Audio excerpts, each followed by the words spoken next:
Le tournage vient tout juste de s'achever à Moorea et Raiatea. 5 semaines de travail intense pour réaliser le film La dernière reine de Tahiti, en l'occurrence Aimata, la reine Pomare IV.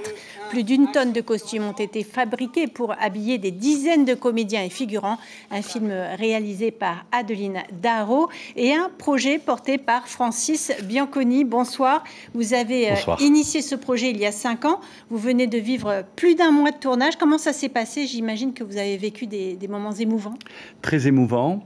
Un échange magnifique avec les Tahitiens.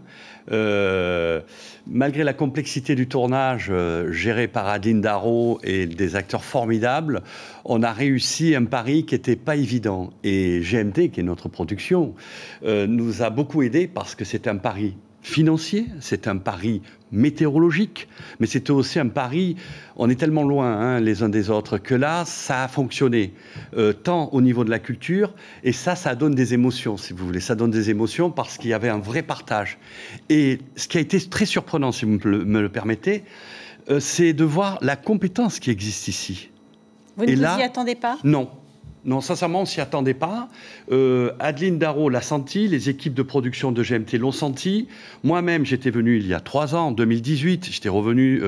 Et c'est vrai que ça a été initié. Le président de la Polynésie française nous a dit, on vous soutient, mais on veut, en échange de ce soutien, qu'il y a du potentiel et qu'on fasse marcher les équipes ici locales. Et on s'est rendu compte qu'il y avait beaucoup de compétences. Alors vous tenez absolument à dire que ce n'est pas un film historique. Pour quelle raison? Expliquez-nous. Eh bien parce qu'il faut romancer. Il y a des histoires, il faut romancer. Oui, évidemment, l'histoire, il y a une colonne vertébrale qui correspond à l'histoire de cette grande reine. Parce que c'était une grande reine. Elle a bien, à 14 ans, été forcée d'être reine. Elle a tenu pendant 50 ans, pas mal, pour une petite reine dont on ne donnait pas plus de quelques mois de gouvernance. Elle a tenu 50 ans, comme la reine Victoria qu'elle admirait, qu'elle appelait sa grande cousine. Mais nous ne sommes pas des historiens. Nous nous référons aux historiens. Nous lisons les journaux, nous lisons les livres et nous essayons de reconstituer un puzzle. Et en fonction aussi de ce que l'on a et les éléments, nous essayons d'agrémenter de façon à ce que les scènes soient les plus jolies possibles et d'accompagner le plus les téléspectateurs. Mais juste un détail. Ce qui est important, ce n'est pas l'histoire. C'est la femme au milieu de ce monde d'hommes. Vous savez, elle a régné quand seuls les hommes avaient le droit d'être rois. Et elle a protégé son peuple contre les plus puissants empires de son temps.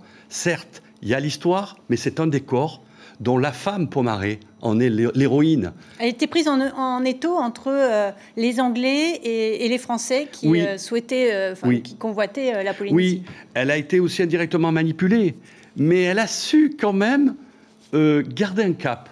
Et dans les recherches à l'origine que nous avons fait avec les équipes de GMT, mais aussi avec les co-auteurs, car je ne suis qu'un co-auteur, il y a aussi Sophie Deschamps, Olivier Doran, on a ressenti en travers cette femme une volonté de garder un cap, le cap de son peuple, ses origines. Voyez-vous, les Teva, le chef Tati, c'était des gens qui étaient paternels avec elle, qui la soutenaient, qui essayaient de la conseiller. Et ça a toujours été ça. Et elle a quand même gardé ce lien jusqu'au bout de sa vie. Parce qu'elle est décrite comme une reine influencée, influençable. Vous en pensez Je rigole. Vous en pensez quoi? Je rigole parce que pour une reine influençable, elle a quand même su faire plier 9 gouverneurs. Elle a connu une première république. Elle a quand même su convaincre beaucoup de gens. Vous savez... Il y a eu la guerre franco-tahitienne aussi, qui est un événement majeur que vous retracez dans le film. Oui, mais alors vous voyez, c'est intéressant de regarder son passé. Elle est réelle. Elle est réelle, elle a existé. Celle-là, elle a bien existé. Mais c'est intéressant de le rappeler, mais c'est aussi intéressant de rappeler que dans même les gouvernances françaises, il y avait des gens qui étaient... dans une direction d'une grande France, d'un empire sur les chemins d'Australie. Mais il y avait aussi des gens comme l'amiral Brugha, qui sera un de ses grands amis, qui vont comprendre le potentiel que cette reine était capable et que de toute façon, s'il gagnait la guerre, il perdait la paix. Et sans paix, il ne pouvait pas créer aujourd'hui cette amitié entre la France et Tahiti. Et c'est ce qui persiste aujourd'hui. Et Brugha l'avait bien compris, ça. Et la reine, elle aussi, l'avait compris.